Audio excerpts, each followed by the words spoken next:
Hey, deserving listeners, it's just me today. I'm going to talk about conversion therapy. I'm going to talk about the history that goes back pretty far.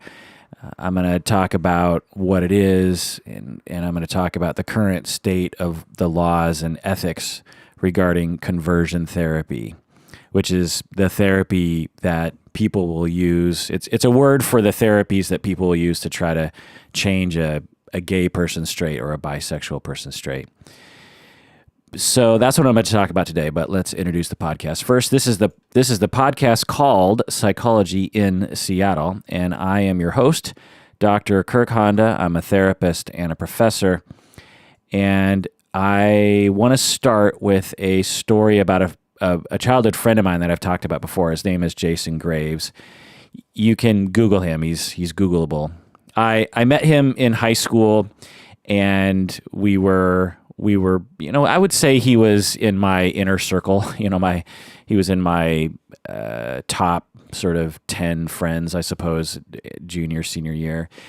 And after graduation, we lost touch, but then I bumped into him a number of years after graduation, and I think maybe 10 years, and we discovered that we had both become therapists in the mid-90s. I had gone to Antioch University, which is a very liberal school, and he had gone to Seattle Pacific University, which is a not so liberal school. And so that was interesting. And then every once in a while over Facebook or something, we would chat. And then in 2008, he and I met up for lunch. And I remember, and I've talked about this on the podcast before, but just to reiterate that story, was that he, at the time in 2008, he was a media presence because of conversion therapy, actually. And we were talking over lunch, and he and I had just started listening to podcasts, actually. I probably, 6 months, a year earlier, had started listening to the few podcasts that were out at the time. And I was talking with him about it, and I was like, you know what? I just had this thought on the way over to meet you for lunch about starting my own podcast, and I don't know, I just a random brainstorm in my head. And he was like, oh my God, Kirk, you should totally do that. You'd be great at it. And he really talked me up, which made no sense because there was nothing about me that would make anyone think I would be a good podcaster back then. I'm terrified of public speaking. I have a funny voice. I think my brain doesn't work very well when I need to talk about things. I've gotten better over the years for sure, but back then I don't know why anyone would say I was good. So, but he was so effective at convincing me that I should do a podcast that I went home and I was like, man, okay, well, at least Jason thinks I should do a podcast. So, and I really started thinking about it, and then one thing led to another, and within a month or so, I started this Psychology in Seattle podcast, and so then we started to communicate more as he started sharing with me different media appearances he had been on regarding conversion therapy. I obviously took issue with conversion therapy, and we would debate about it. And I would, back then in 2008, 2009, I was really trying to figure out why such a cool guy, such a nice person, was so interested in making gay people straight. I just thought, why would you do that? It seems so backward, so Stone Age, so harmful. And so we would debate about this, and he would basically, well, I'll get into why, but I watched a video about, and you can actually see, he's on YouTube. You can just Google Jason Graves. You have to spell the Y, Jayson, Graves. He is extremely humble and very real and very self-disclosing. When you imagine a famous conversion therapist, or at least when I imagine a famous conversion therapist, I think of like a Dr. Phil kind of character who is very paternalistic and talks down to people and very unapproachable, someone who likes to shame people for their sexuality and stuff. And Jason is completely the opposite of that. He comes out of the gate almost all the time and just talks about his own life. He talks about and he's very he doesn't judge people, and he doesn't come across like he hates gay people at all.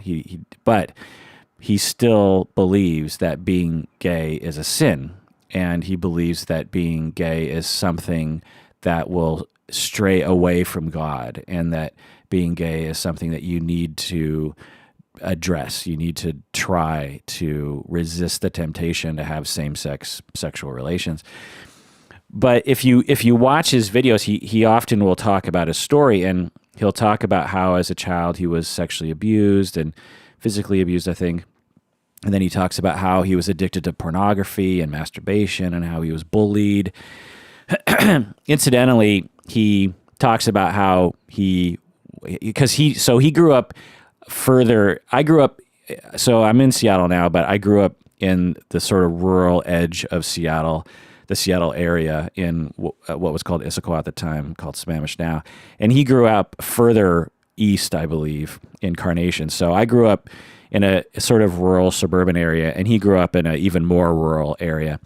And I think that's where he grew up anyway. And then he transferred to my less rural neighborhood, and he could sort of reinvent himself, because where he grew up, there he was being bullied and he was being called, all sorts of gay slurs and stuff. And he was a very confused young kid. And when he moved and went to our school, he reinvented himself, and we became friends. And I just thought he was a great guy, and we started hanging out. And he talks about how that was a really great time for him. And I didn't know that at the time. I just thought we were just two guys being friends. But back then, it was this huge, important moment for him, because for the first time in his life, he had a group of guys that he could pal around with and hang out with and not be bullied. And he's the nicest guy, and he's funny, and he's interesting, and he listens well. And all you got to do is watch his videos on YouTube to see that. Well, he talks about how after high school, he went to college and he engaged in the quote unquote gay lifestyle, but then he found God, and he says he got saved, and then he got married, and then he talks about how he kept masturbating to gay pornography, and he just talks about this freely. He is not ashamed of it. He just, and I think at least on one level, he's a wonderful model for not being ashamed of one's sexuality. He's unless with the caveat that his message around gay behavior being a sin, that's extremely shaming of LGBT people. But aside from that, he's very, very open about talking about his life and very frank about it. So he gets married, and he thinks that's going to solve his life, and it didn't really. And he kept being interested in gay porn, and he tried to stop. And by then he was a therapist, and he's like, well, I can fix this on my own. I don't need help from the outside. But eventually he said that he needed to actually hand it completely over to God, as he put it, which I'm guessing means openly talking about it with other religious people, and maybe even talking about it in group situations at church. And he, through that, started to gain control, as he might say, over his homosexual urges. And he started treating others, because he's a therapist, and so he actually started to treat others. And whether or not he would call it conversion therapy or not, I don't know, but it essentially is. He started to treat other religious people who didn't want to be gay about how to not be gay. And then he became known for it, and he started to go on news programs and religious TV shows, and he had DVDs that he would sell. And now he's, as far as I can tell, he is one of the most famous people in the United States who talks about conversion therapy and also porn addiction.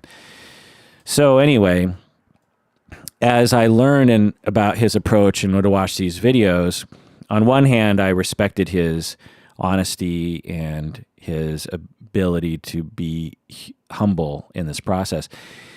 But I didn't agree with his position that being gay is wrong and needs to be changed in people. There was a lot about his story that I totally respected. And there's a lot about him that's very inspirational and very normalizing in some ways. But he, according to his sect of Christianity, and I'm going to refer to it as a sect of Christianity because the majority of Christians are accepting of gay people.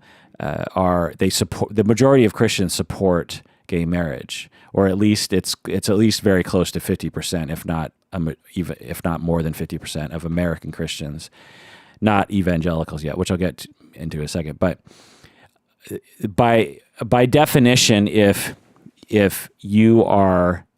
are different beliefs within Christianity, you can refer to them as different sects, right? You have not sects, but sects, right? So you have the Catholic sect. I don't know if that's the right word, but you have different denominations and different groups of people, and you have Christians who are super okay, if not completely accepting of gay and bisexual people. And then you have another group of Christians who are completely against it, and I guess you have people in the middle. And you have different churches that say different things. And so based on his particular sect of Christianity, the dogma is that it's wrong and needs to be changed. But other Christian sects don't believe that at all. And he was equating homosexuality in his videos to child molestation and to human trafficking and to porn addiction and to other criminal activity. And what I was telling him was, that's just wrong. There are those things. There are child molestation. There is such a thing called human trafficking, and there is porn addiction, and there is criminal activity, but it has nothing to do with being gay. Certainly there are gay people who involve themselves in terrible acts, and there are heterosexual people who engage themselves in terrible acts. And the rates appear to be the same across those groups of people. So if you really wanted to address this, you would divorce it from what sexual orientation you are and just say, let's try to address child molestation, let's try to address porn addiction, blah, blah, blah. So but after exposing myself to him and it's a funny way of putting it, but after watching his videos and debating with him and finding out his perspective and other people's perspective that he agrees with, I walked away with a very interesting viewpoint myself. Going into the debates with him, which I have to say was a while ago, but going into those debates with him, I saw conversion therapists as terrible human beings, just racist, bigoted, hateful people. But after watching videos and talking to people that do conversion therapy and talking to clients, or watching videos of clients, basically giving testimonials, I think it's way more complicated than that. These people are not evil people. And maybe you out there already know this. You're like, of course they're not evil people. That's stupid, Kirk. But to me, I don't know. I just had this really cartoonish straw man that I'd built up in my head about them. And when you actually listen to them, you're like, oh, okay, this is complicated. These are nuanced things. Now, I still 100% believe and know that conversion therapy is based on a societal ridiculousness of bigotry and of fear about something that is not something to be afraid of.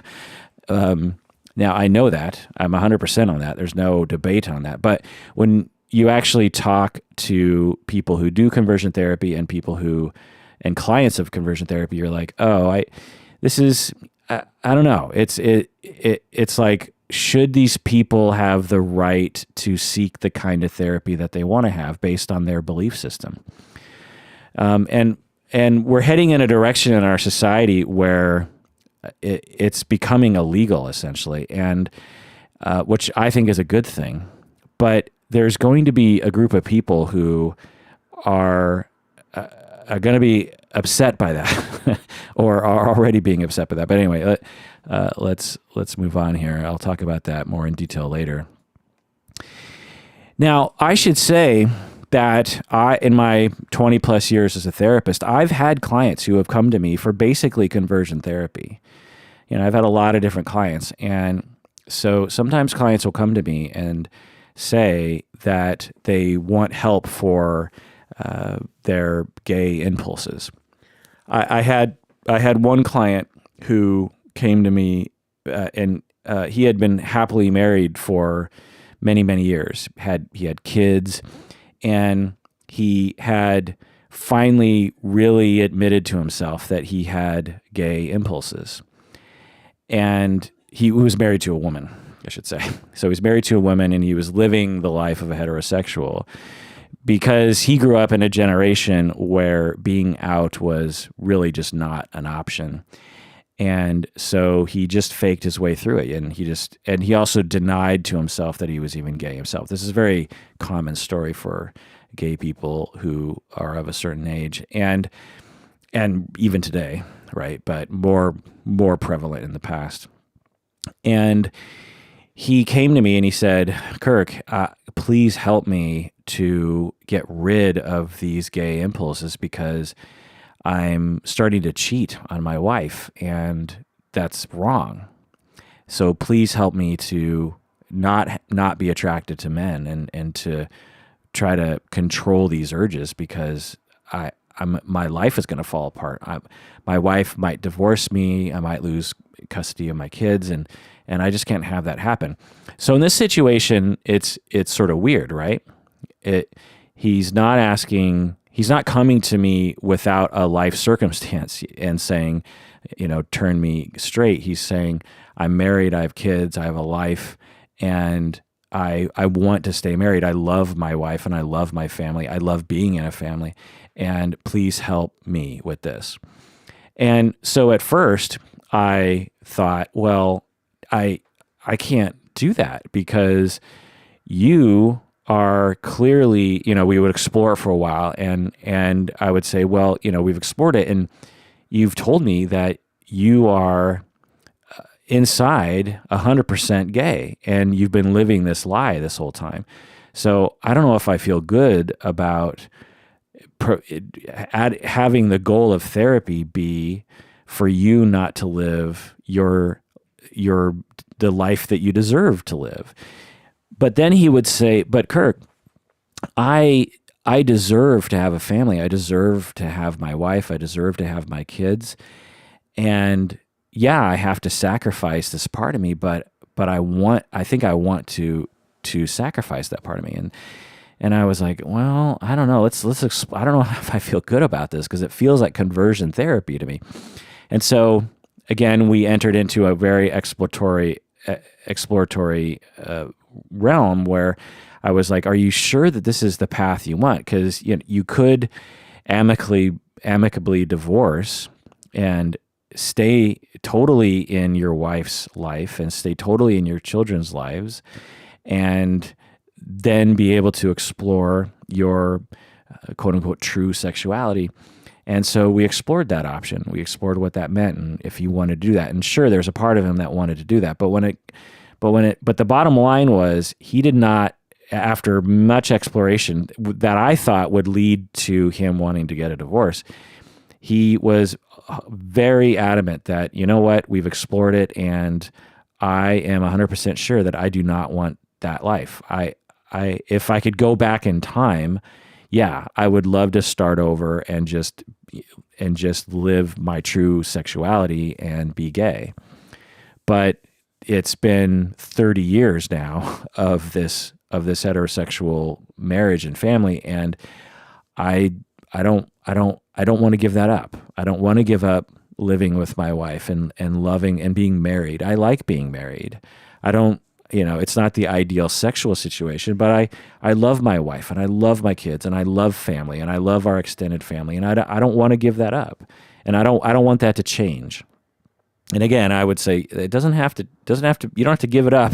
But he's like, you know what? I just want to stay married. I'm like, okay. So then we entered into this long-term therapy in which he would come in and we would talk about how he could restrain himself from trying to interact with men sexually, and how he would refrain from just, that life. And it felt very weird to me. I didn't feel great about it. And I consulted about it and talked with others. I talked with gay men about it, and they was like, yeah, if that's what he wants to do, you've explored it, and he has the right to choose his life, and he has the right to choose his therapy, as long as you believe that he's making a choice based on his own belief system and his own life choices, and he's not making, if another client came in and said, I'm gay and please make me straight, and we explored it, and we discovered that really the only reason why he wanted to be straight was because his family hated gay people and his religion hated gay people, and he was being bullied at school because he was gay.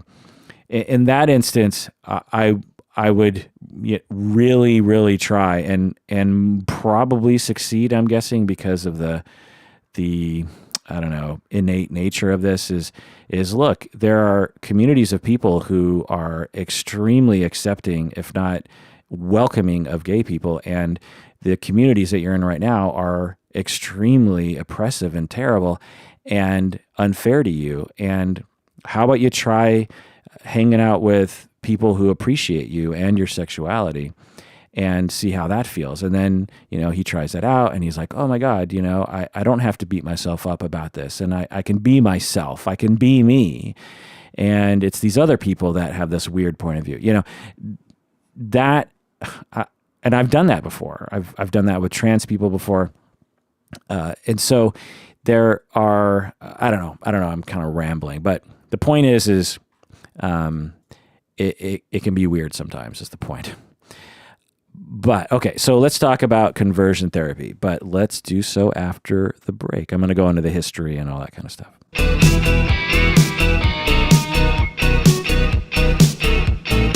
All right, we're back from the break. So let's go on to conversion therapy. It is called a number of different things. It has a number of names, but the main names are conversion therapy, or sexual reorientation therapy, or reparative therapy. And the definition of conversion therapy is the counseling practice of trying to change an individual's sexual orientation from being LGB to straight. So being lesbian or gay or bisexual to straight.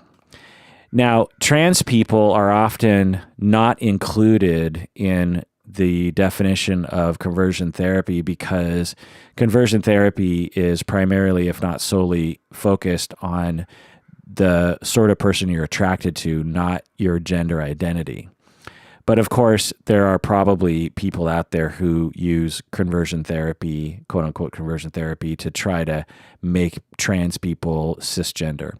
So there's that. Plus, there are gay and bi trans people as well. So, but it should be noted that conversion therapy isn't, at least traditionally, considered to be an issue for all the LGBTQ letters. It's just LGB. Okay, so the history. Well, I'm going to go into the history in a second, but I want to talk about the history of the treatment models, the treatment methods that people have used over the last 100 years to try to make gay people straight. Well, one treatment method is psychotherapy. Psychoanalysis and other forms of therapy have been used to try to find the root cause, so to speak, of the homosexuality and heal that person so that they can be, quote unquote, normal and heterosexual. Another treatment method is prayer. That there's a lot of praying, a lot of religious praying that will happen, or coaching someone to behave more stereotypically by their cisgender label and what they've been assigned at birth. And so that's one. You take a gay teenage boy and you try to make him act more of a quote unquote man, which is of course ridiculous because gender, the 99.9% of masculinity and femininity is a cultural idea. Okay. Also, another treatment method for that has been used in conversion therapy is aversive conditioning procedures like shock therapy or nausea-inducing drugs. Basically, you strap them down. It's sort of like Clockwork Orange. You strap someone down, or I guess you don't need to strap them down because they might be very willing, but maybe they aren't willing. And you show them homosexual images while shocking them or giving them nausea-inducing drugs that cause their body to associate homosexual imagery with pain and nausea, which is a what they call aversive conditioning. Also, another technique that's been used is orgasmic reconditioning. Orgasmic reconditioning, basically in this form of, let me take a drink of water. Okay. So basically in this orgasmic reconditioning, it is to associate heterosexual images with orgasm. So you have the patient masturbate while looking at heterosexual images and orgasm during it so that the body associates sexuality with heterosexuality. Another method that has been used in the past is what they call satiation therapy, which is basically overexposure, which sounds funny that it would work, but apparently they thought it would work. Essentially, you make someone watch hours and hours and hours of gay porn. And that is, I guess, supposed to break someone of it. It's a similar, all of these are familiar to you if you know about the different aversive or conditioning types of therapies for addictions. If one treatment method technique is for cigarette addiction is to make you smoke many, many, many cigarettes. And basically you end up getting so nauseous over the cigarettes because each cigarette just makes you feel worse and worse and worse that eventually your body doesn't want to smoke anymore. Another treatment method is to treat it like an addiction and use group therapy and Sex Addicts Anonymous and exercises of abstinence and getting a coin at your 3-month and 6-month and 12-month period and group support and talk about sobriety and having a sponsor, so to speak. So that's another method that's been used. Also, in the past, they used to lobotomize gay people as a way of attempting to cure them. They would use the ice pick lobotomy. For those of you who know what that is, you know what that is. But for those of you who don't, they would literally take an ice pick, which is something that we don't see much today because we have ice machines in our fridges. But back in the day, I guess you would get this huge block of ice from the ice manufacturer, and you would have this ice pick and this little hammer. And the ice pick is this really long chrome or, I don't know, some kind of metal thing. It's like the size of maybe a small chopstick. Well, what they would take is basically either an actual ice pick or maybe an implement that looked very much like an ice pick, and they would pull your eyelid up and they would put the ice pick in just above your eyeball, and they would use the hammer and hammer the ice pick directly through your skull and into your brain and into your frontal lobes. And then I think they would move once the ice pick was inside your brain, they would move the ice pick around and they would be severing and killing brain material in the frontal lobe. And the idea was that it was supposed to cure people. And they did this sort of lobotomy for all sorts of things, psychosis and depression and just hysteria, people acting out, that kind of stuff. And of course, they used it for being gay or bisexual. And essentially what that does is you're destroying part of the brain. And a lot of times when you destroy that part of the brain, you essentially become very docile. The idea is that it made you docile and made you more compliant. But really what it did is it basically turned part of your brain into vegetative, into a non-functioning part, as if you had a stroke or something. And it basically made you into a person who needed to be hospitalized indefinitely. Now, some people, it didn't have that effect. It has I should do a whole episode on this kind of lobotomy, because it had a lot of different effects, is the point, because it was not a precise, as you can imagine, a precise procedure. And they did it differently, and different practitioners did it differently. And so anyway, they also would do castration, literally just cut off a man's penis as a way of curing their sexual orientation. Another thing they would do is with hormones, they would do what they call a chemical castration.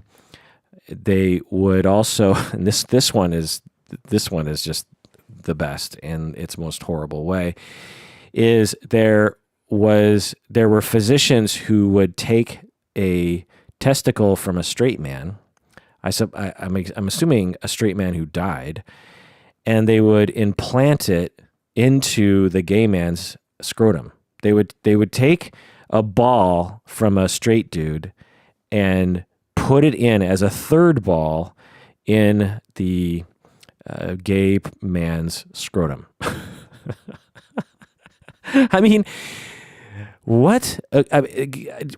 Lobotomy, testicles, my God. And I guess the idea was that if you had the nut of a straight dude, that it would change you straight. That's what they thought. But of course, there were all sorts of problems with that, because your body ends up rejecting that because it's not a viable transplant. And I mean, I don't know. Did they hook it up to blood? I don't know. Anyway, so there was that. There were people who did that. There's also something that I read called bladder washing, which I'm trying to imagine what that is. Maybe it's like an enema for the bladder. My God, I don't know what that is. And then also rectal massage. So you're gonna take a gay or bisexual woman or man, and to make them no longer lesbian or gay or bisexual, you're going to massage their rectum. Okay. So those are the various techniques that have been used over the past 100 or 200 years to make gay and bisexual people straight. Okay, so there is a lot of, in the past, history, the overall thing is that in the Bible, it actually talks about gay people being sinners, and that there's something wrong with gay behavior and gay people. And so Christians will have a hard time accepting gay and bisexual people for this reason, because in the Bible it's very explicit. I don't have the exact Bible verses in front of me, but I've had them read to me, and I don't think they ever just flat out say to be gay is a sin, but it's pretty clear in a number of different instances that gay behavior was unacceptable to God, and that the natural order of things was for men and women to marry and have kids. But as people on the pro-LGBTQ side will say, is that the Bible has a lot of stuff in it that is not relevant today, including the stuff about gay people. For example, Leviticus has all sorts of, in the Bible, has all sorts of things that you can point to and be like, huh, that's in the Bible? That's weird. For example, if in Leviticus 15, you find a very clear passage that talks about how a woman who is having her period, who's menstruating, she needs to be separated from everyone else for 7 days. And if you don't do that, you're acting against God. And if you sit where a menstruating woman has sat, then you have to wash all your clothes immediately and take a bath. Now, that is clearly laid out in the Bible. It's not ambiguous. It's not told in some parable. It is in Leviticus, in the Bible, in the official Holy Bible. And it says, you must do these things. You must separate women when they're on their periods for 7 days. And if you sit down where they sit down, you must wash, and you must wash your clothes and da-da-da. It's unclean. Women who are menstruating are unclean. And it's very clear. But I don't know a single Christian who follows that. But yet they follow the passages about men and women are the only people who are supposed to get married, and about gay people. So the point is that when we argue with the minority of Christians who believe, who don't support gay marriage, we can say, look, there's a way to reconcile this for you. You can retain all of your Christianity, all the good stuff, you can retain the do unto others part. That's wonderful. The don't kill people, that's wonderful. Give to charity, that's a wonderful thing. Don't hoard money, that's a wonderful thing. Love other people, particularly the poor and the sick. That's a wonderful thing in the Bible. I get all that. But there are some things in the Bible that don't make any sense today, like the menstruation thing. None of us think that a menstruating woman is unclean and needs to be separated from everyone else. That doesn't make a lot of sense. Now, from what I know, there are Orthodox people who actually do this sort of stuff. I think both Jewish and Christians, maybe Muslims. I don't know, but I don't know I've never heard of a single evangelical American Christian person who adheres to that particular passage in the Bible. So the point is we can adjust we can adjust the Bible to our contemporary lives. There are things that make a lot of sense to follow. Do unto others, give to the poor, don't hurt others, don't be envious of other people. These are wonderful lessons and wonderful guidance. The menstruation thing, silly. The gay thing, silly. We can call those things silly. It's okay. And there's many examples in the Bible, incidentally. There's a lot of different passages. When you actually pull them out and read them, you're like, well, I don't know a single Christian who follows that one. And of course, Christians who want to hold on to their cultural bigotry of gay people will point to the context, and they'll say, well, that the context of that was different back then because of blah, blah, blah. But the gay thing, that's a sure word from God. God is very, very clear about it. And so, they'll twist it around however they want. But anyway, so those are the treatment methods, and that's basically the Bible deal. Now, I should say that there are non-Christians who are also against, who hate gay, who are heterosexist, and who don't support gay marriage and that sort of thing. So not only other religious people like Muslims and Jewish people who are against same-sex marriage, but also just atheist people and agnostic people. It's a cultural thing, and that's maybe my big point here, is that it's a cultural thing, not a religious thing.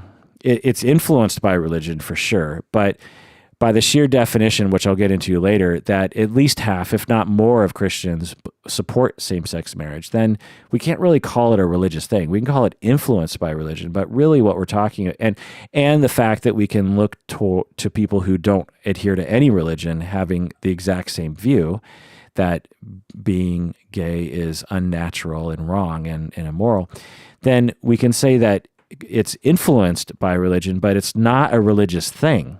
It is a cultural thing. It's a historical thing. And religion is a historical thing and all that kind of stuff. But I think we just need to be very clear that it is a cultural it's more, to me, it's more of a cultural thing than it is a religion thing. Religion has informed it, and maybe it began as a religion thing, but today it's, in my view, it's more of a sociocultural thing. Similar to how we have racism against black people and other people of color in America. That has nothing to do with religion. You could say it's influenced by religion in the past, particularly, but we would say that's a cultural thing. Well, it's the same with LGBTQ people. Our society is bigoted for a number of historical reasons towards a number of different groups of people, and LGBTQ people are a victim of that weird bigotry, and it gets associated with religion. But anyway, all right. So let's go to the history books now. Okay. Now, the history of conversion therapy is long. We could go back to the Egyptians and the Greeks and the Romans and other people that we have records about. And it's a very long, interesting story, but I'm just going to provide some sort of notable, more recent moments. For example, in the early 1800s, 1839, we have a Hungarian writer by the name of Karl Kertbeny. I'm sure I'm not pronouncing that right, but he coined the term homosexual as he was writing about how in Hungary they shouldn't criminalize gay people. Apparently at the time in Hungary in 1839, gay people were being persecuted. And Karl Kertbeny was writing about it, saying, look, homosexuality there's nothing wrong with it. It's normal. And our society shouldn't be persecuting this person. So it's just interesting that all the way back in 1839, we have this happening in Europe. Okay, skipping forward a number of years, 40-ish years, to 1886, and we have a psychiatrist by the name of Richard von Krafft-Ebing. And he wrote that homosexuality was a degenerative neurological disorder. So this European psychiatrist is like, homosexuality there's something wrong with the brain, and we need to figure out a way to cure it. Okay, now we're around the time of Freud, and Freud, interestingly, had a lot to say about homosexuality and bisexuality. Apparently, it was an issue in Vienna and later in London when he moved there. So, as we all know, Freud wrote in the late 1800s and the early to early mid 1900s, and he actually refuted Krafft-Ebing's claim that homosexuality was an illness. He said that he found that gay people were fine. That he's like, I've analyzed gay people, and there's nothing wrong with them. There's nothing, quote, they are distinguished by especially high intellectual development and ethical culture. So not only is he saying, I've analyzed gay people and there's nothing wrong with them, but actually they're super smart and they're very ethical people. So he also claimed that, Freud is fascinating. He's just such a fascinating character because on one hand, he was pretty adamant to point out that being gay is not something to pathologize, but he also said that homosexuality was basically a form of immaturity. He basically believed that all children have homosexual urges, and that those adults who still have homosexual urges have not fully matured yet. So he considered homosexuality to be this holdover from childhood. Now, he didn't pathologize it really. He was just like, well, it's you're still basically like a kid, is what he would say. And he also said that he could cure homosexuality with hypnosis. So that's something else that he said. He also said that conversion therapy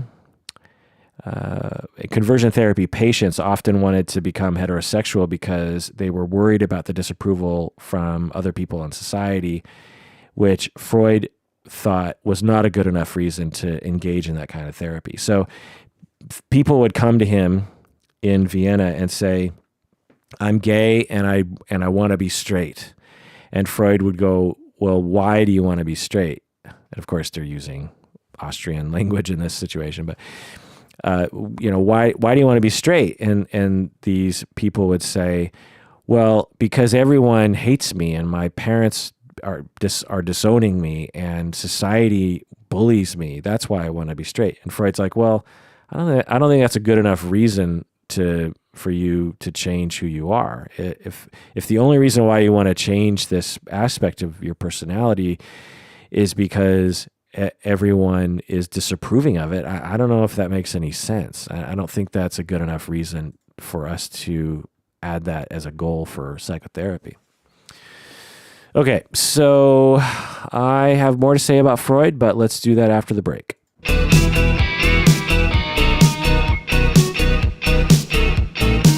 All right, so still continuing with Freud and his very interesting history of conversion therapy and his thoughts about gay people. 1920, his paper published, The Psychogenesis of the Case of Homosexuality in Women. So in this, he is talking about lesbians, and he says that he talks about a woman who had entered therapy because her parents were concerned that she was gay.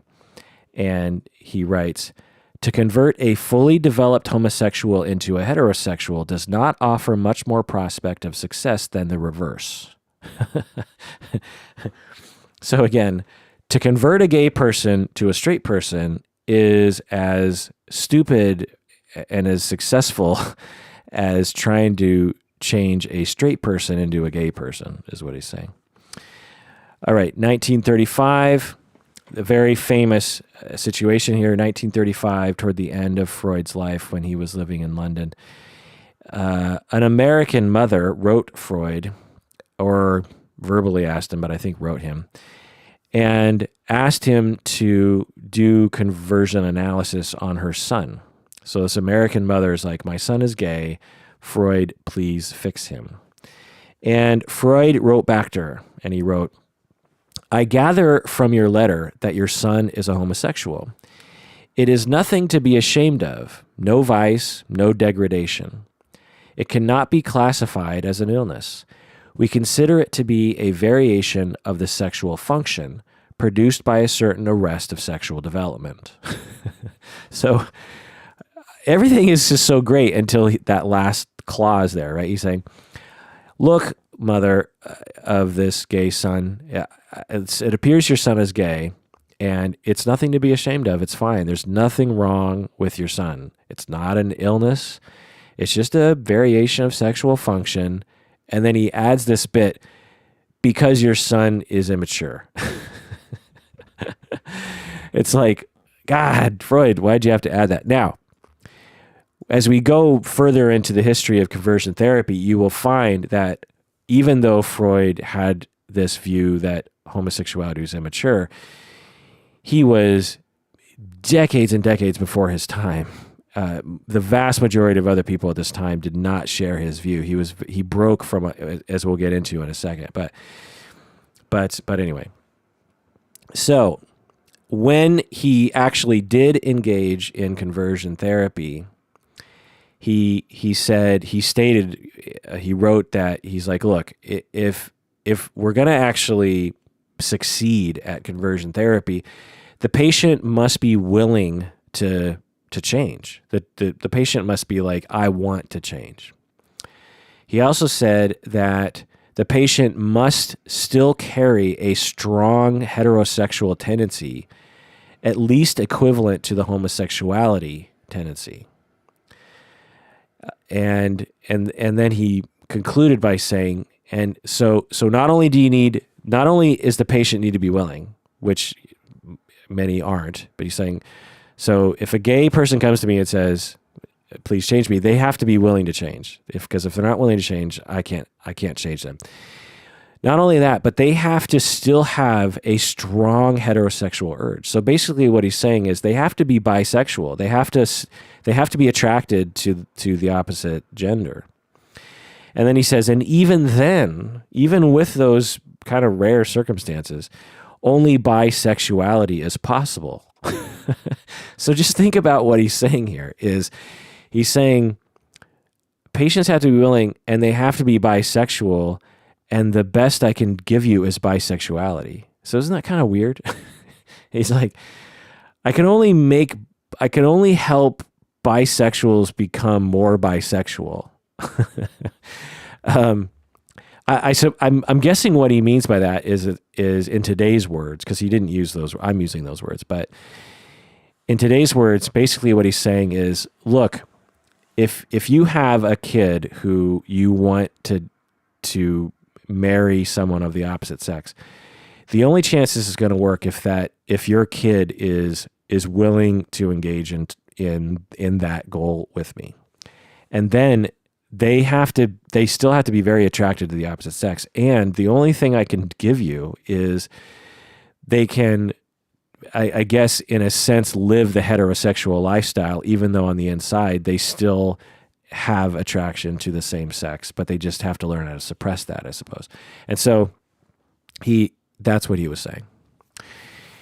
Now, it also seems that Freud believed that female homosexuality was much more problematic. It seems as though Freud was like, well, gay guys, yeah, we don't need to worry about them. But gay women, oh boy, watch out for that. It's hard to say because he didn't write a ton about this, but there's speculation as to why he had a different point of view about women, which is because there's a debate as to whether or not his daughter, Anna Freud, who became a famous psychoanalyst herself later in life, but there's some debate that she was actually gay. And there's actually some evidence of this. It's hard to know. She might not have been, and some people like to see all sorts of things in places that they don't exist. But of the quote unquote evidence that I've seen, I'm like, yeah, maybe, but it's hard to know is the thing. And Sigmund Freud loved his daughter Anna, and maybe was very threatened for, I guess, similar reasons to the reason why parents today are sometimes threatened by their daughters being lesbian, and was much more homophobic about female homosexuality. And there's also evidence seemingly, well, there's not evidence, but accounts of Sigmund psychoanalyzing Anna over the span of like 1,000 different sessions. So Sigmund analyzed his daughter, and over, I think, something like 900 hours of psychoanalysis. And it's speculated that a big part of that was Sigmund trying to change his daughter into a heterosexual. But there's a lot of speculation there. It's hard to know. But it's an interesting little twist, especially when I tell you Anna Freud's position on homosexuality in a second here. Okay, so that's Freud. And until I did a deep dive on this, I had no idea Freud even talked about it, let alone had so much to say. And it's interesting. Okay, so let's go to 1932, Melanie Klein. She had a famous case called Mr. B as in Mr. Bob. And she writes extensively in one of her books about Mr. B. Mr. B was she says he was a homosexual man in his 30s, and he initially came to Klein for help for his depression and his problems at work. So pretty common presenting problem.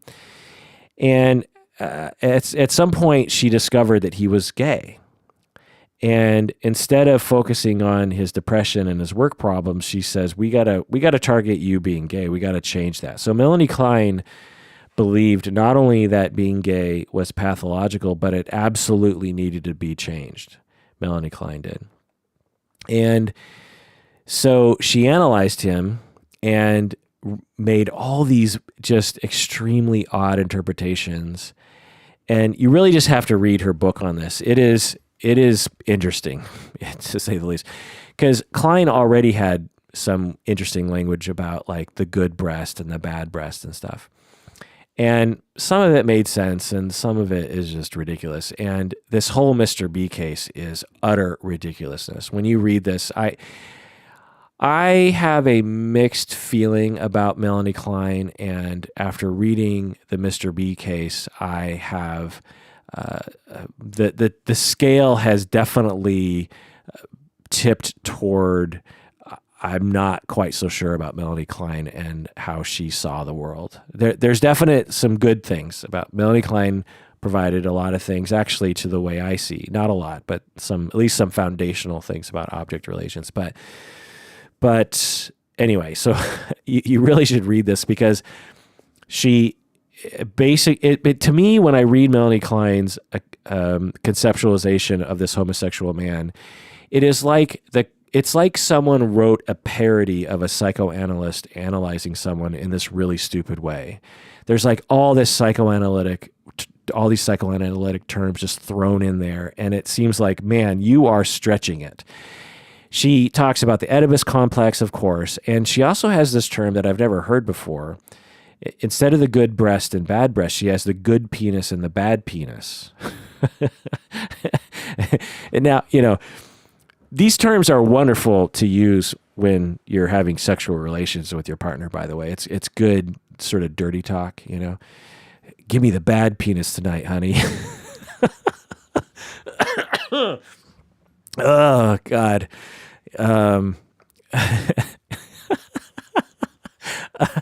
Oh, boy. Okay, so she basically saw that Mr. B's homosexuality was being caused by his anger at his father, his early childhood anger at his father, hence the Oedipus complex. She also attributed his homosexuality to the fact that he was fed by a bottle instead of by the mother's breast, which led him to believe that breasts were evil. And so here's a quote. And there's many, many great quotes, but this is just one of them. This process has been assisted by his equation of the breast with the father's dangerous penis, which he thought had been put inside her body and was reemerging from it, unquote. So basically what she's saying here is the reason why he became gay is because he had a very conflictual relationship with the father's dangerous penis, which he wasn't abused by his dad, so it's just an Oedipal symbolic thing, I suppose. And he thought that the dangerous father penis was emerging from the mother's body in the form of a breast.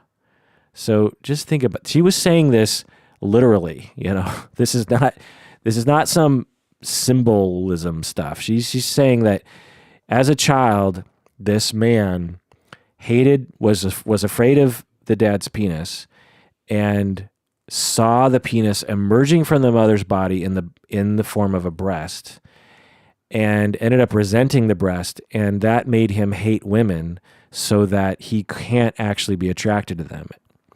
And if Mr. B, if he could overcome and adore, if he could overcome these issues and learn to love the good penis, then he would become heterosexual. And she actually claimed that she converted him. She claimed that through this analysis that she was able to cure him of his homosexuality, which I find to be highly skeptical. Now, of course, we'll never know, but my guess is that Mr. B was like, what in the world is this woman saying to me? And then eventually like, you know what, Melanie, you cured me. And then he just walked out of the office. But that woman is cray. Who knows? I don't know what happened, but at least I'd like to think that's what happened, because I'm just imagining a gay man in the 1930s saying, what is this woman talking about? Like, I'm not attracted to women because I think that women's breasts are my dad's penis. Like, what? Because when I was a kid, I hated my mom's boobs because I was afraid of my dad. What are you talking about? I'm just gay, woman. Okay, so skipping forward to 1948, we have the famous Kinsey report. You all know Kinsey and his team. And they released the publication Sexual Behavior in the Human Male. So male sexuality. And he found that at least 6% of men had reported experiencing homosexual encounters. So at the time in 1948, it was believed that homosexuality was extremely rare. I'm guessing if you polled people, they'd say, like, oh, we're talking like, 0.01% of men engage in homosexual behavior. It's extremely. Kinsey finds that at least 6% of men, if not more, because some people aren't going to report it, but of the people in his sample, 6% reported that they had had the homosexual encounters. And so you're like, whoa, at least 1 in 20, maybe 1 in 10 men have had a homosexual encounter. Then that makes it not so unusual. It makes it way more normal, right? And that's what he concluded. He was like, I've interviewed lots of people about it, and I conclude that it's totally normal. And this was just earth-shattering to the world of 1948 and in the 1950s. I mean, just imagine that this extremely respected team of researchers, and I believe they're physicians, come out with this report and just say in black and white, look, homosexuality is normal. Lots of dudes engage in it. No big deal. Nothing wrong with it. There's nothing wrong with it. And very controversial. And we're still experiencing the ripples of that today. Okay, so 1950s. From what I read, it sounds like that's when conversion therapy really exploded. But really, that's when therapy exploded.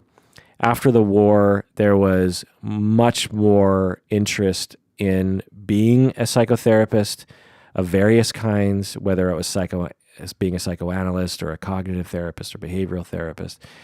And there's a lot more interest in getting that service. And so it seems along with that explosion, there was also an explosion in conversion therapy. Now, we're at the time of Anna Freud. So Anna Freud was active in the 40s and 50s. And Anna Freud had a very different view than her father.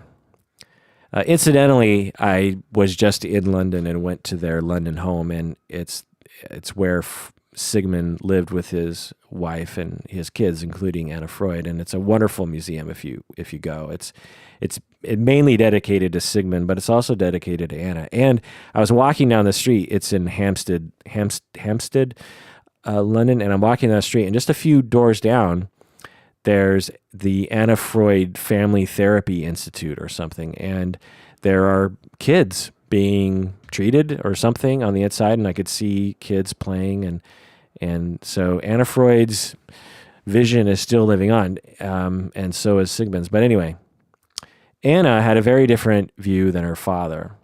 She saw homosexuality completely as a disorder, and she saw gay people as absolutely needing to be converted. Now, her view, as I've been saying, was probably shared by everyone else around her. I mean, we saw Melanie Klein's point of view.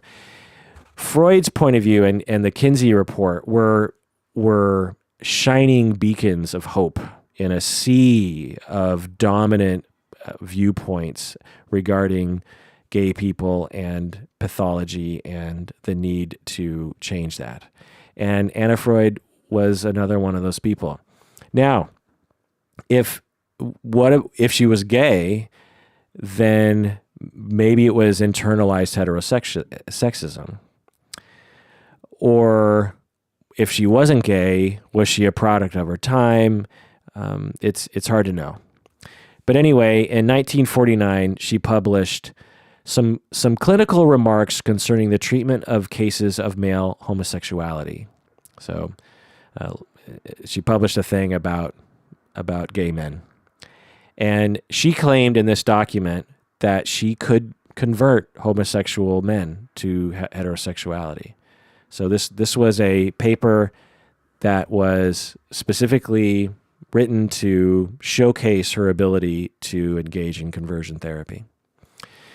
Skipping forward to 1956, Anna Freud recommended to a journalist, she said, Kate, you know that letter that my father wrote to that American woman about her son? And so I'll go back and read that letter. Again, he wrote, so Freud in 1935 wrote, I gather from your letter that your son is homosexual. It is nothing to be ashamed of. It's not a problem. It's not an illness. And we consider it to be a normal variation of sexual function, although it is immature. Well, Anna Freud was very concerned about this letter. She was really trying to suppress it. She didn't want people to, because by then Freud had died and couldn't further expand on his view of homosexuality. And Anna didn't want, and people really revered Freud's words. And so she didn't want people to know about this letter. She didn't want people to know that Freud considered homosexuality to be normal. And she said that, quote, nowadays we can cure many more homosexuals than was thought possible in the beginning. The other reason is that readers of that letter, readers may take this as confirmation that their defects or immoralities do not matter and that they should be happy with them. That would be unfortunate, unquote. So basically she's saying, if people learn about this letter that Sigmund wrote, then they're just going to believe that homosexuality is okay, and it's not okay. It needs to be changed, and it's immoral, and blah blah blah. And so it's just interesting that Anna, but again, most people, if not all, thought the same way back then. All right, skipping forward to again, I'm leaving out a lot of history, but I could have talked about Ferenczi, I could talk about others, but anyway, 1960s, the gay rights movement. There was a riot in 1969 at the Stonewall Bar in New York, a completely justified riot, long overdue in some ways. And in 1973, so, insert documentary about the gay rights movement that happened. I think a movie's coming out about Stonewall. I think it's just called Stonewall. I'm really looking forward to that. So among all the other civil rights movements that were happening at the time, there was a gay rights movement. And in 1973, the American Psychiatric Association, the people who publish the DSM, they removed homosexuality as a mental disorder from the DSM. But they left in what they call ego-dystonic homosexuality. In other words, people who don't want to be homosexual. So if you're homosexual and you like it, and you like your homosexuality, then that's fine. That's not an illness. But if you are homosexual, but you don't want to be homosexual, and you consider that to be like a sickness that you're suffering from, then we'll leave that in the DSM and we'll treat that. So it was sort of a half measure to some extent. But in 1987, they completely removed even that as well. So it was kind of a slow process. Okay, skipping forward to the 1990s, we're talking Bill Clinton, grunge, that kind of stuff. As liberals gained power in the 1990s, Christian groups started to fight back. And Christian groups started spending lots of money on anti-gay things, including promoting conversion therapy. Okay, so now let's get up to the 2000s. So we're talking 2000 to 2010-ish, maybe 2013 or something.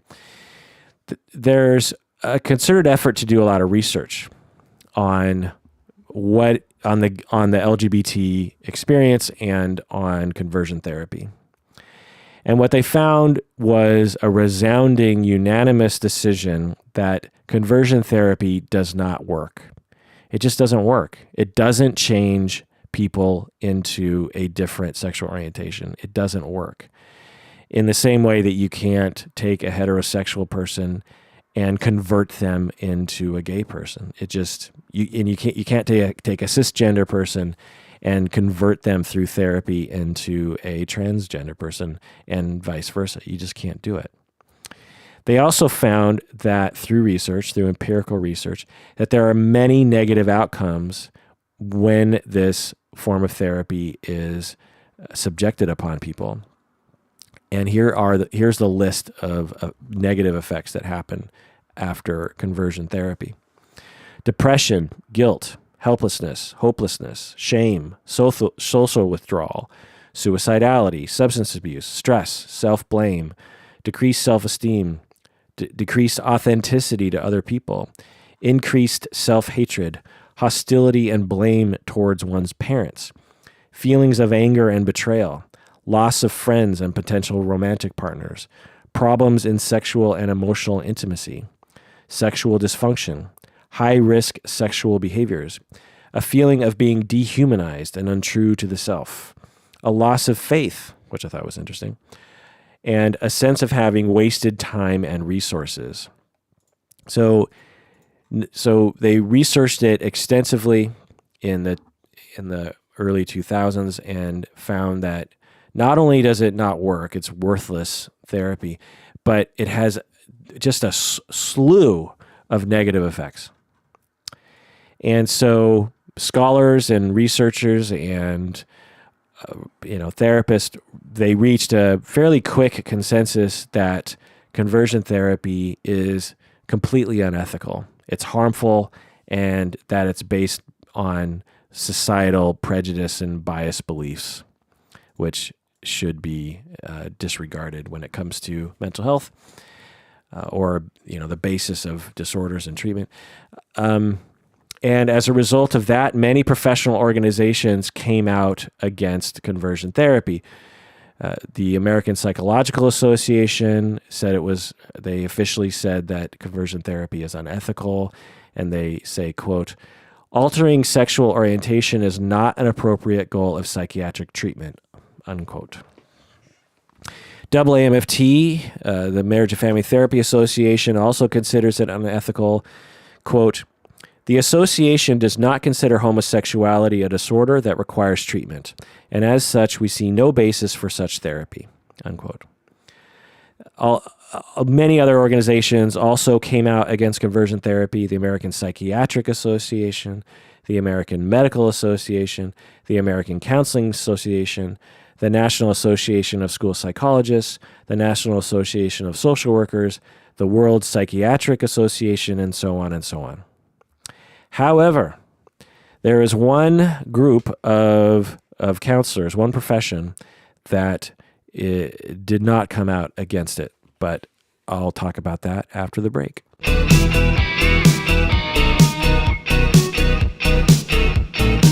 All right, we're back from the break. Okay, so I just got done reviewing all the various organizations, not all of them, but the key ones in my life anyway, that came out in opposition of conversion therapy after the year 2000. And one group did not. The American Association of Christian Counselors. They amended their code of ethics by eliminating the promotion of conversion therapy for homosexuals. So apparently their ethical code was actually promoting conversion therapy specifically. Their ethical code was saying something like, these forms of therapy are ethical, or I don't know what it was saying, but they removed that. So they stopped promoting conversion therapy. But they said that when you talk with a LGBT person, you should perhaps, instead of conversion therapy, you should try to get them to be celibate. So the American Association of Christian Counselors, their friggin' ethical codes encourages making gay and bisexual people celibate because presumably they won't sin that way. But again, to remind people, half, if not more than half, of Christians are completely supportive of gay marriage, which to me indicates that they're fine with gay people. So anyway, all right, American Association of Christian Counselors. If any listeners out there are part of that organization, let me know, because I'm interested in what your thoughts are on that. And I encourage you to get them to change that ridiculousness. That's just silly. Now, after all this, we got research, definitively much research saying it doesn't work, doesn't do shit. And it has all these terrible effects. And of course, the main ethical principle is to do no harm. And this form of therapy does harm people. It has been shown to do harm. It's like it's like you go to your physician and they put leeches on your body to cure you of your flu. It's that ridiculous. It's stupid. It's based on ridiculous social attitudes that go back way far than we should be thinking at this point. And even Freud knew that it was fine for the most part. And even way back in Hungary in the early 1800s, people were like, no, it's fine, let it go. And we're still, even after all that, people are still engaging in conversion therapy. It's 2017. It's still around. Now, the prevalence has drastically reduced, but it hasn't gone away. For example, there was a study in 2012, so maybe it's different now, but I'm guessing not that different. Although things are changing quite rapidly regarding this issue, I have to say. But anyway, 2012, a study published about what these researchers did is they surveyed a bunch of faculty in master's and doctorate training programs. So they sent out they sent letters and surveys to 88 different counseling training programs in the United States. And they got 117 faculty members to send back the survey about their attitudes. And here's what they found. 3 out of 117 facts. So remember, this was about 120 faculty. 3 of the faculty said that they thought it was ethical to practice conversion therapy. Okay, so 3 faculty members in 2012 said, yeah, it's conversion therapy is ethical. Now, on one hand, it's appalling to think that 3 faculty members would say such a stupid thing. But on the other hand, you gotta let me explain one thing, is that faculty members are typically older. You have faculty ranging from 30 to 80. I have a colleague, Jerry Saltzman, who's in his 70s and going strong. And so, which is a wonderful thing about my profession, I just have to say, is that I never have to retire because I can be quite, it doesn't take a lot of energy to be a therapist and a professor, let's put it that way. Mental energy, but not physical energy. Anyway, my point is that the faculty at these training programs span a lot of different generations. So maybe as some of these older instructors retire, we'll see that 3 number go down to 0. I don't know. But so one way of looking at this is, well, that's kind of a bummer that we still have 3 faculty. So about 2.5% of faculty say that conversion therapy is ethical. But on the other hand, what we could say, glass half full, is 97.5, almost virtually everyone, almost every faculty member in counseling and therapy training programs think that conversion therapy is unethical, which is great because I'm guessing that number was a lot lower 10, 20, 30 years ago, obviously with some of the history that we've been talking about. 1 out of the 117 faculty said that they actually teach conversion therapy. So that's pretty scary. There's about less than 1%, but still some faculty who are out there probably today teaching conversion therapy. Yikes. Now here's an interesting one. 0 of the 117 faculty said that students are allowed to use it at their internship. So although 3 said it's ethical, 1 said they teach it, and 0 said that their students are allowed to use it. So that's interesting. Only 21 faculty said that they teach about the negative effects of conversion therapy. Now, this can be interpreted a number of ways. One is that you can say, wow, only 21 out of 117 faculty think that conversion therapy has negative effects. That's one way of looking at it. Another way of looking at it is that, take it from me as a faculty member in a program, that we only have so much time to teach on. There's so many topics to teach. There's so many things that you have to teach. And I imagine that many faculty either don't teach those courses that are relevant to talking about conversion therapy, or they just don't have the time to hit every single topic subject. So there's that. And it could be argued that since so many of us consider it and know it to be unethical just on its face, that it's not hugely necessary to talk about the negative effects. But honestly, I think all faculty, each program should at least have a module on this topic, because I think it is important. 5 of the faculty said that it's ethical to refer a client based solely on sexual orientation of the client. So very few faculty said that it's ethical to refer a client based solely on the sexual orientation of that client. 10 said that they believe that students should be allowed to not work with gay and lesbian and bisexual clients based on the therapist's religious beliefs. So if you want to hear more about all this stuff about refusing to treat LGBTQ clients, listen to my episode that I did recently that's called Bigoted Therapists, and I go into full detail on all that stuff and the laws and whatnot. Now, even though the country is heading in one direction in terms of ever-increasing acceptance of the fact that LGBTQ people are here and they are fine, so in spite of that very clear change in our society in America over the last few decades, the Republican Party has become more anti-LGBTQ in recent times, particularly under Trump.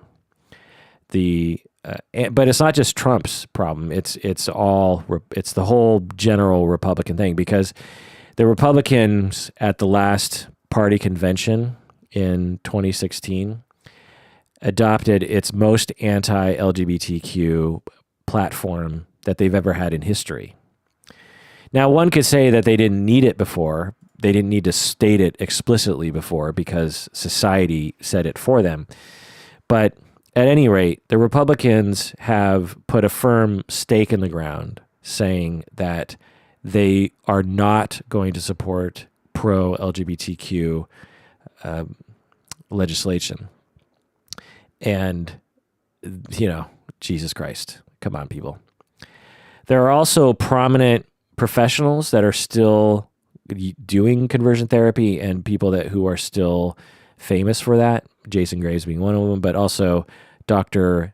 Nicolosi was a clinical psychologist. He actually just died this year, but he was well known and spoke out and was, I think on Dr. Phil and these kinds of places. Now, what are their arguments currently? What are the arguments for conversion therapy? The people who are proponents of conversion therapy, why do they think that it's necessary? Well, there's a lot of pseudoscience around this, a lot of false claims, including that it's bad for children. They will make claims that homosexual parents are empirically bad for kids and the kids of homosexual parents have worse outcomes. And that's just not true. In fact, they seem to have potentially better outcomes. But that's probably a result of the fact that homosexual people, on average, I think, earn more money and tend to have more stable. Anyway, I don't have the research in front of me. But the point is that the argument for conversion therapy is like, look, we got to get rid of gay people in our society because it's bad for kids. And that's just not true. They'll also say that being gay is bad for your mental health, which is also not true. The only reason why it's potentially bad for your mental health, it's because society treats people badly. In the same way that if you're African American or you're Native American in America, you're more likely to suffer from various different mental conditions, anxiety, PTSD, depression. The reason for that is not because being African American or being Native American biologically makes you more problematic in the head. It's because society treats you like crap and treats your family like crap, which stresses out your parents and blah, blah, blah, and results in more problems for your head. So we wouldn't pathologize African Americans and Native Americans. What we pathologize is society. So just because LGBTQ people suffer from more suicidality, more depression, more anxiety, the reason for that is because of society, not because of them. They will also say that homosexuality incurs more sexually transmitted infections, which is also not true. I mean, anyone who engages in unsafe sex, regardless of their sexual orientation, is taking a risk. So, it doesn't matter. And there are plenty of LGBTQ people who are extremely safe individuals. In fact, well, I don't know the statistics in my head, but I'll just move on. They will also say that being gay is immoral. They'll say that it's immoral to be gay, which, of course, is false because I said so. And the reason why I say so is because morality is generally accepted as related to harm and ethics. Now, there's philosophers who've been talking about this going back to Plato and Aristotle and all those people, and I guess even before that, that's just not been documented in other societies. But the point is that it's pretty well accepted in American society that the real morality is related to harm, intentional harm on other people, or even just general harm to other people. Like punching someone in the face for no reason is immoral. Rape is immoral. Murder is immoral. Stealing from someone is immoral. Two consenting adults having sex is not immoral. So let's put that behind us. They'll also say that being gay is unnatural because they don't understand science. They'll also say that being gay is anti-family, which of course is ridiculous. They must not know gay families. They'll also say that gays are over-sexualized. This is a common one, which of course is just not true. When you study people, gay and straight, you find similar rates of sexuality in terms of frequency. Plus, even if gay people were quote-unquote over-sexualized, what's wrong with that? There's nothing wrong with being over-sexualized. There's nothing wrong with flaunting what you got. There's nothing wrong with being quote-unquote promiscuous. That's not immoral. It's just you don't like that. And if you don't want to do that for yourself, then great. But if someone else wants to have sex every day with a different person, that is completely up to them. So knock it off, you Puritan person. They'll also say that's un-American. And to me, America is defined by getting rid of marginalization, by thinking logically about things, by not allowing a oppressive group to oppress another group. That's America. We were founded on those principles. We didn't really live up to them until much later, but that's what we were founded on anyway. And there's nothing more American to me than a marginalized group of people striking back by advocating, by raising awareness, by speaking out, by getting elected to office, by making art, by changing professional standards like in psychotherapy. There's nothing more American than that. We have repeatedly done this.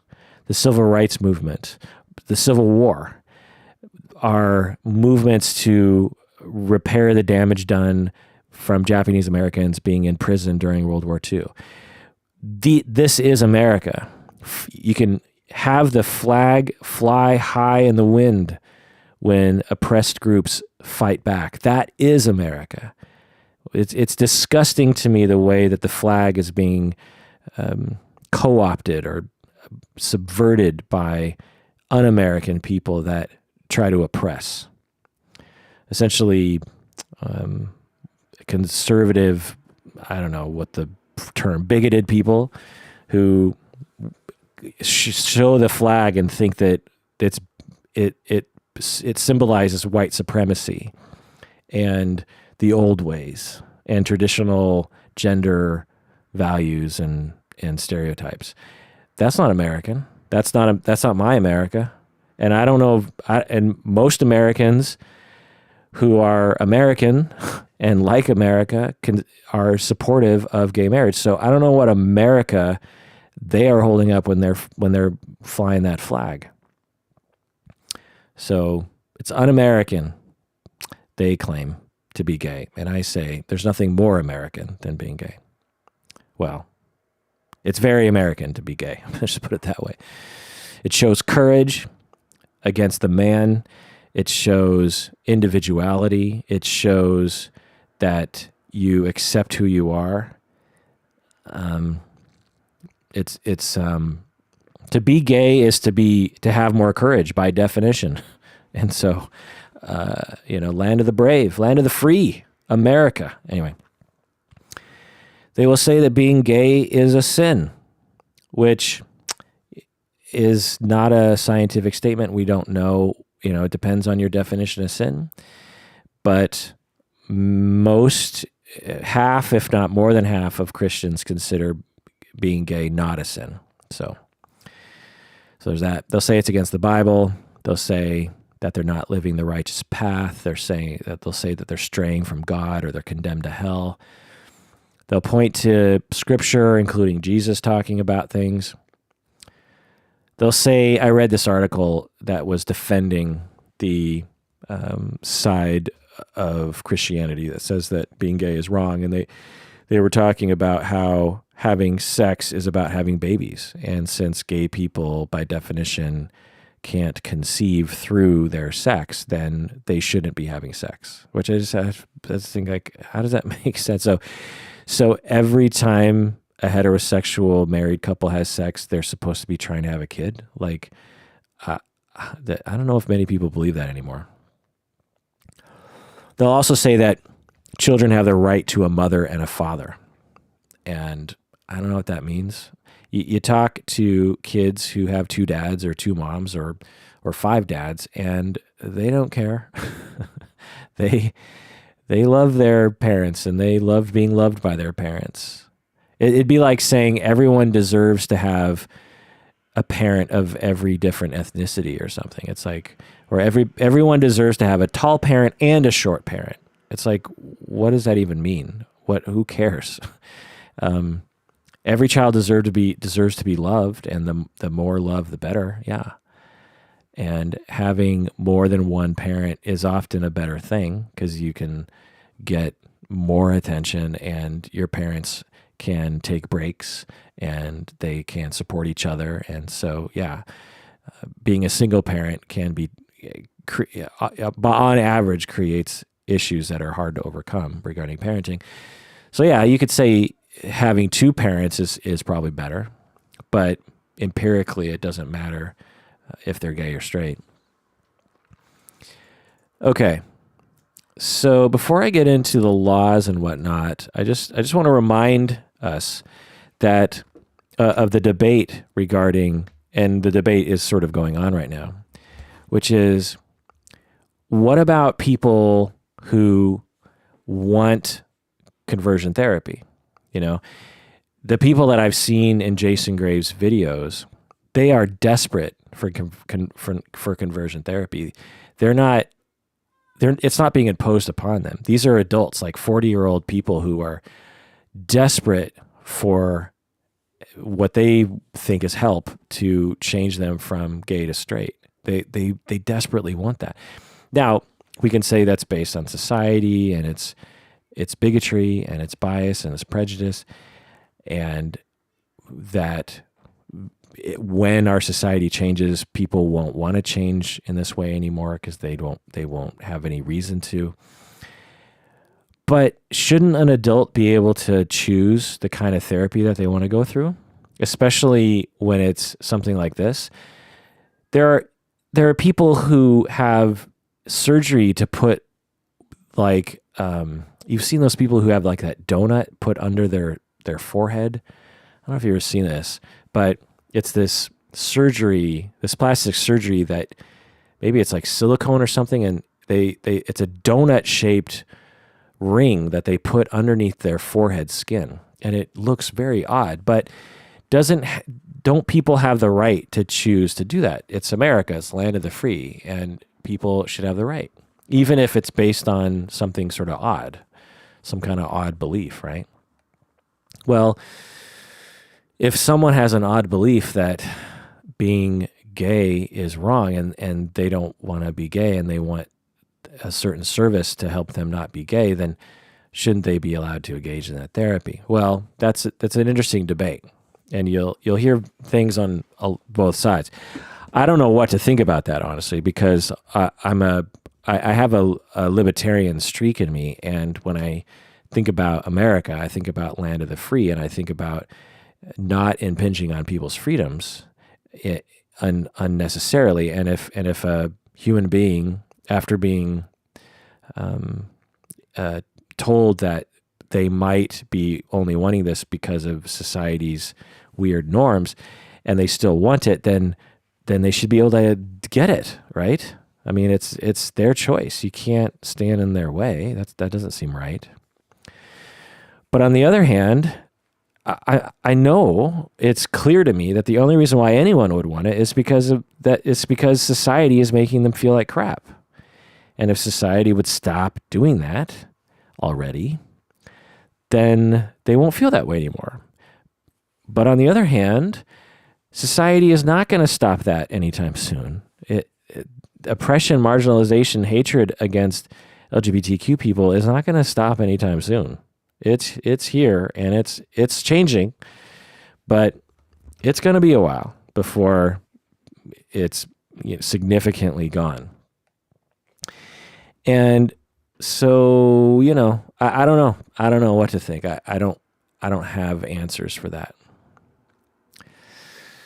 Also, another scary thing about making a particular therapy illegal is that when the law starts getting involved in the medical field and in the field of psychotherapy, I always get a little worried, because what if some other therapy comes along that the current cultural zeitgeist and the political forces just don't really like, and then they don't like it and they just make it illegal. And I don't know, I'm wary of the government getting involved. But anyway, the government is getting involved, and for the most part, I consider it a victory.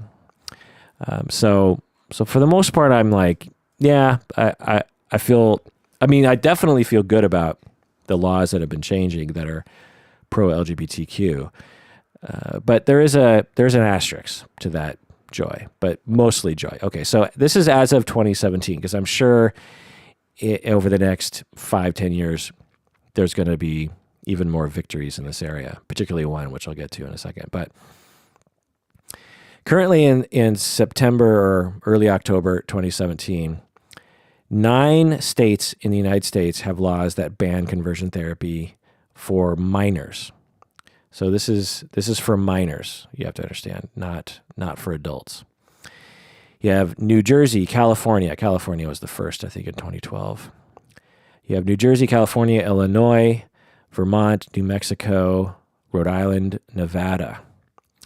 Those are the 9. And for whatever reason, not Washington, which completely blows my mind, because Washington is traditionally an extremely liberal, and Oregon too. So there's that. But I was thinking that maybe it's because there's actually a pending federal act called the Therapeutic Fraud Prevention Act that will ban conversion therapy in all the states.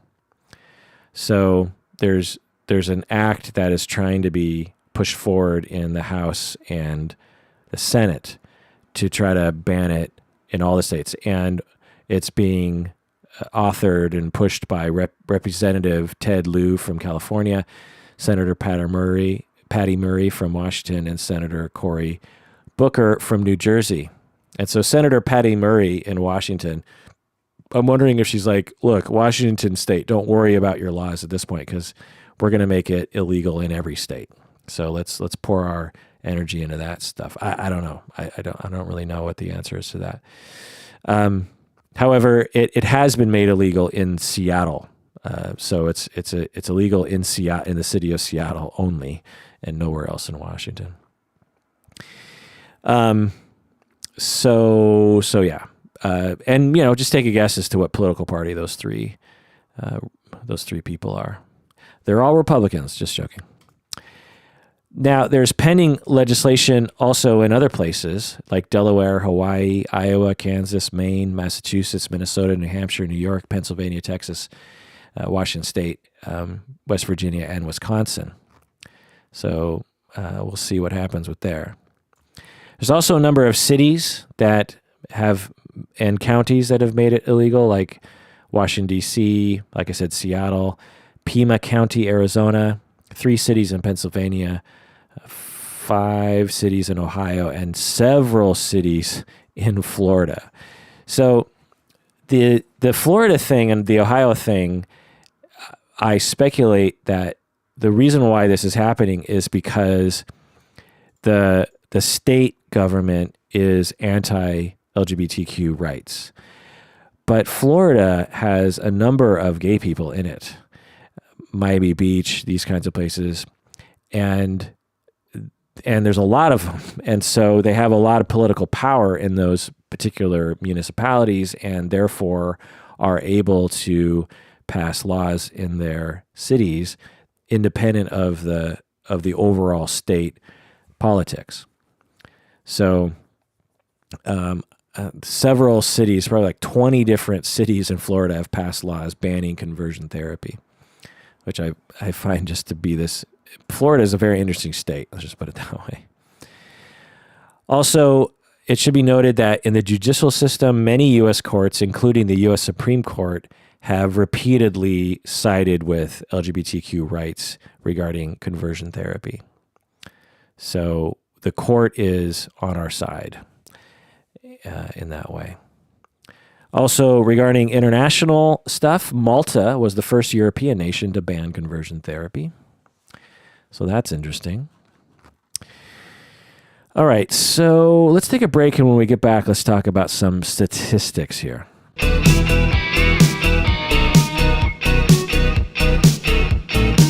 Okay, so let's look at some statistics regarding support for same-sex marriage, because I find this to be incredibly heartwarming.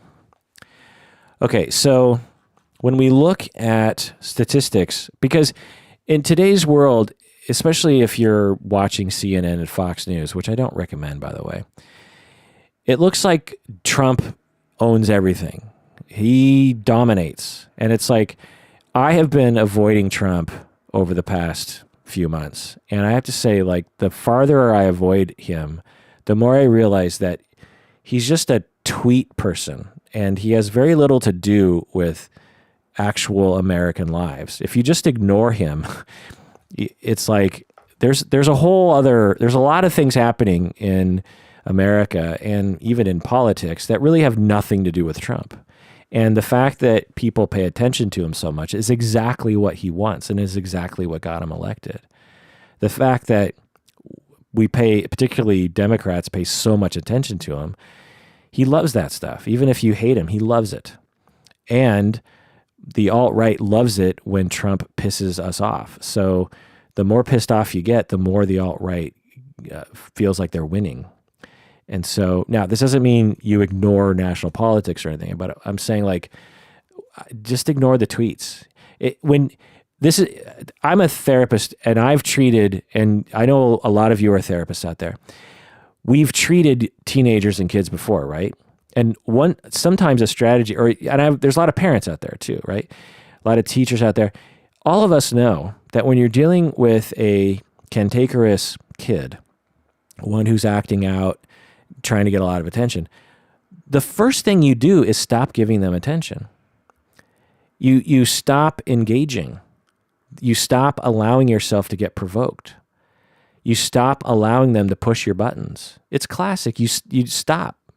And what happens? Well, they stop trying to push your buttons. And what happens if you respond every single time they push your buttons? Well, they keep pushing your buttons. So that's Trump pushing your buttons. And I recommend, I'm a therapist. I'm not here to tell people how to act politically, but as a human being in this country, I'm telling you, for me, I find it not only more sanity producing to not pay attention to his ramblings, but also gives me much more what I think to be a better perspective of what's really happening in this country. For example, even though Trump is president, there has been a steady increase in the amount of people who support same-sex marriage, even when we think about the past year. So let's just look at one group of people, evangelical Christians. These are the most conservative, aside from Jehovah's Witnesses.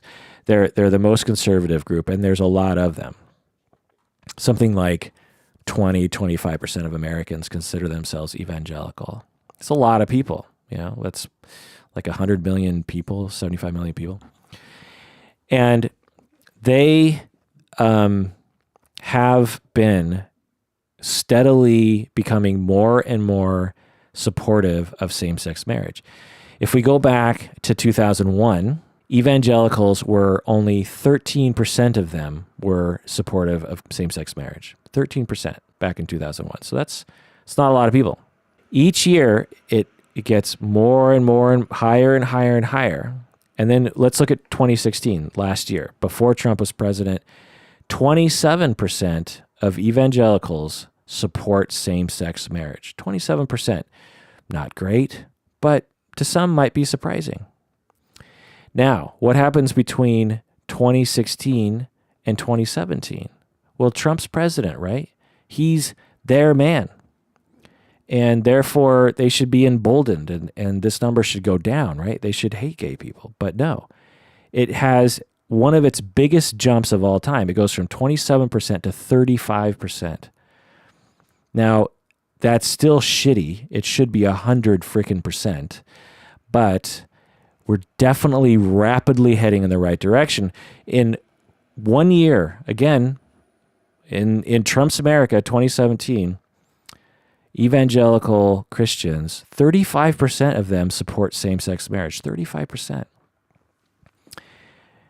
And that number is just going up and up and up. And I predict in the next, I'm guessing 3 years, that number will cross 50%, maybe 5 years.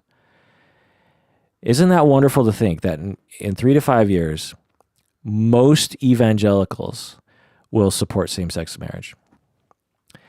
Now let's look at other kinds of Christians. Let's look at Protestants, which are another large group of Christians. Well, similar thing. Since 2001, they were at 38% support same-sex marriage. Now, 68%. So they've steadily increased from 38% to 68%. Now, again, it should be 100%, but still looking good.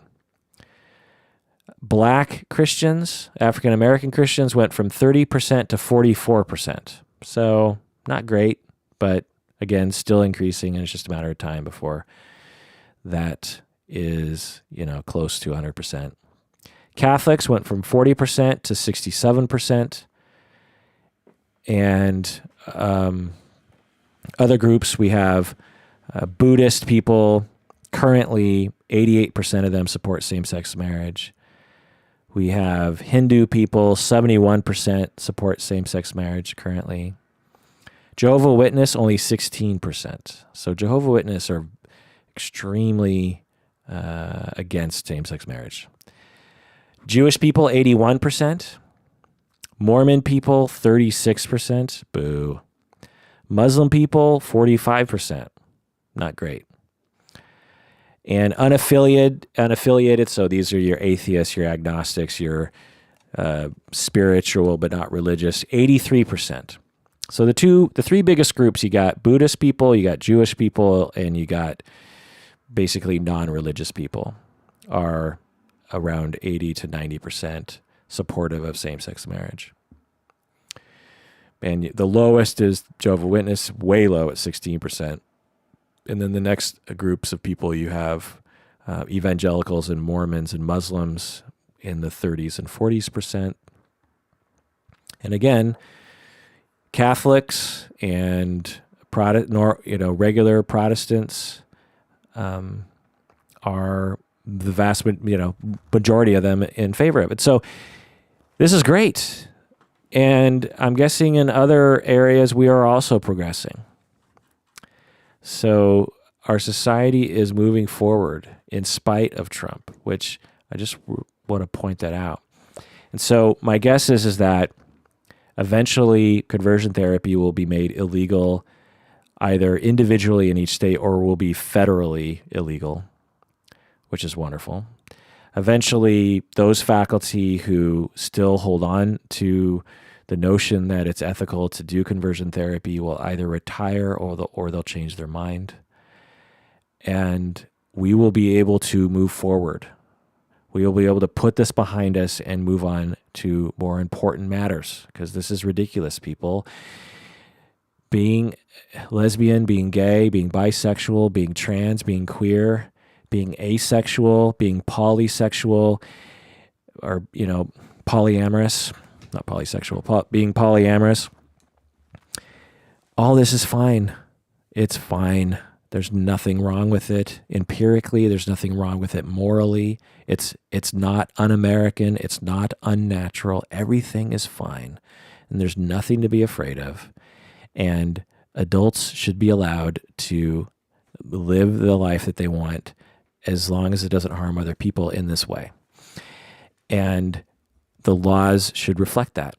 And our profession should not engage in practices that uphold the status quo and engage in marginalizing and harmful practices. It's obvious. It's obvious. And it's obvious to most people in our country, and it's obvious to the vast majority of faculty members and therapists and other mental health clinician professionals in our field. It's when I went into this topic of conversion therapy, my general gestalt is one of joy and of optimism, and I mostly feel good about this. I feel like the whole thing of conversion therapy has almost been completely eradicated from our field. There's some rare holdouts, and honestly, to some extent, I don't know if I necessarily care. If there are a few people who want that kind of therapy, and there's a few practitioners who want to do that kind of therapy, I don't know if I care too much about that. If that client and clinician are consenting to that in these rare instances, I think, okay, eventually we'll change our society so that no client will want this anymore. And we're definitely heading in that direction. So I choose to see it in a positive light. The numbers are getting better and better every year, in spite of Trump, in spite of the Republicans. And so, yay. Although, whenever I think about stuff like this, it never should have been an issue anyway. The fact that we're overcoming this and the percentages are going up and up, and we're passing legislation and we're marching in the streets and we're doing all these great things, it feels wonderful, but it's all unnecessary. This is self-evident. It should have been obvious to people centuries ago. It shouldn't have been a problem to begin with. Imagine if for some reason hundreds of years ago they just decided that having red hair there was something wrong with you. In fact, I think there was actually a belief that there was something wrong with you if you had red hair. But imagine if that was like still illegal. It was currently illegal to have red hair, or it'd be illegal to treat people with red hair, or it would be okay for people with red hair to be treated in a way that changed them genetically so that they would never have red hair again. I don't know.